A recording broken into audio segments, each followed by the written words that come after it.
जय श्री हरि विष्णु। जब जब संसार में संकट आया, जब भी देवताओं की शक्तियां क्षीण हुई और अधर्म का प्रभाव बढ़ा, तब तब भगवान विष्णु ने धरती पर अवतार लिया। उनका एक अवतार था कूर्म अवतार, अर्थात कछुए के रूप में अवतार लेना।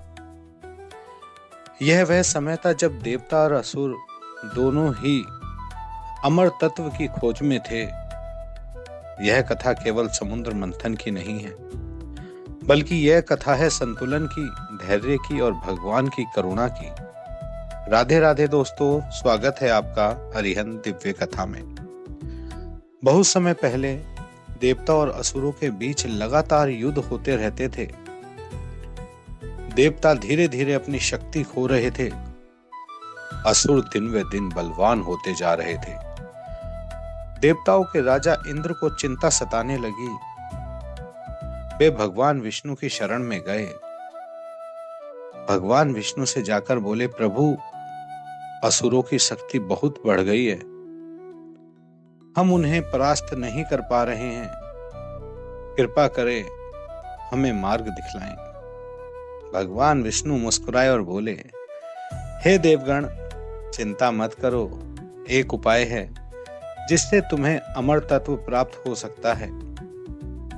तुम और असुरों दोनों साथ मिलकर क्षीर सागर का मंथन करो। उस मंथन से अमृत निकलेगा जो अमर तत्व प्रदान करेगा। देवताओं ने विष्णु के आदेश का पालन किया और असुरों के पास गए। असुरों ने कहा, यदि अमृत मिलेगा तो हमें भी उसका भाग चाहिए। देवताओं ने कहा, ठीक है, मिलकर मंथन करते हैं।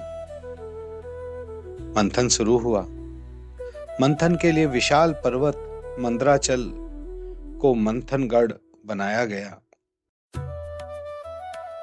और नागराज वासुकी को रस्सी की तरह उपयोग किया गया। देवताओं ने वासुकी की पूंछ पकड़ी और असुरों ने उसका मुख वाला सिरा पकड़ा। सबने मिलकर क्षीर सागर में मंदराचल पर्वत को रखा, लेकिन जैसे ही मंथन शुरू हुआ, वह भारी पर्वत सागर में डूबने लगा। सभी देवता घबरा गए।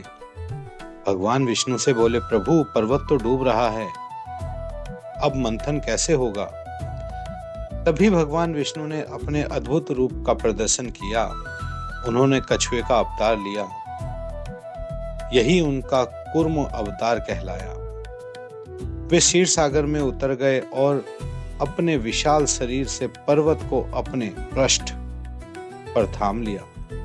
अब पर्वत स्थिर हो गया, समुद्र शांत हो गया। ऊपर देवता और असुर मंथन कर रहे थे, नीचे भगवान विष्णु अपने कूर्म रूप में उस पर्वत का संतुलन कर रहे थे। यह दृश्य अद्भुत था। ऊपर से समुद्र की लहरें उठ रही थी, वासुकी नाग से धुआं निकल रहा था। देवता जय हरि का नाद कर रहे थे और असुर अपनी पूरी शक्ति लगा रहे थे। मंथन से एक एक कर कई अद्भुत वस्तुएं निकली। कामधेनु गाय, ऐरावत हाथी, कल्प वृक्ष, लक्ष्मी देवी, वरुणी देवी और अन्य बहुत सारी चीज। अंत में विष निकला। वह विष इतना प्रचंड था कि सभी के जीवन पर संकट आ गया। देवता और असुर दोनों घबराने लगे। तब भगवान शिव का ध्यान करा गया। भगवान शिव आए, उन्होंने करुणा दिखाते हुए वह विष पी लिया। उनके कंठ में नील पड़ गया और तभी से वह नीलकंठ कहलाए। जब मंथन आगे बढ़ा, अमृत कुंभ निकला। असुरों ने छल से अमृत छीन लिया। देवता भयभीत हो गए। तब भगवान विष्णु ने फिर से अपना मोहन मोहनी रूप धारण किया और अमृत देवताओं को पिला दिया। इस प्रकार देवता पुनः शक्तिशाली हो गए और असुर हार गए।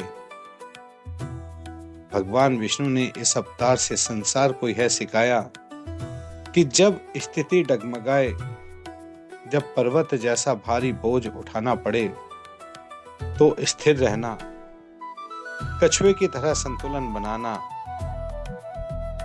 ताकि सब स्थिर हो जाए।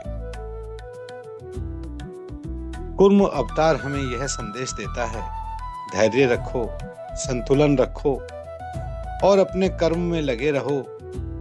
भगवान सदैव हमारे साथ हैं। भले ही वे दिखलाई ना दें, परंतु वे हमारे जीवन के पर्वत को अपनी पीठ पर थामे रहते हैं। साथियों, इस प्रकार भगवान विष्णु का कूर्म अवतार केवल एक कथा नहीं है, बल्कि यह जीवन का पाठ है कि जब सब कुछ डूबने लगे तब विश्वास बनाए रखो, क्योंकि जब भक्त पुकारते हैं तो भगवान सागर की गहराई से भी प्रकट हो जाते हैं। जय श्री हरि, जय कूर्म भगवान। साथियों, आपको कथा अच्छी लगी है तो अपने दोस्तों और परिवार वालों के साथ जरूर शेयर करें। कमेंट्स में राधे राधे लिखकर जरूर बताएं आप कहां से सुन रहे हैं, और मेरे चैनल अरिहंत दिव्य कथा को सब्सक्राइब करना ना भूलें। राधे राधे।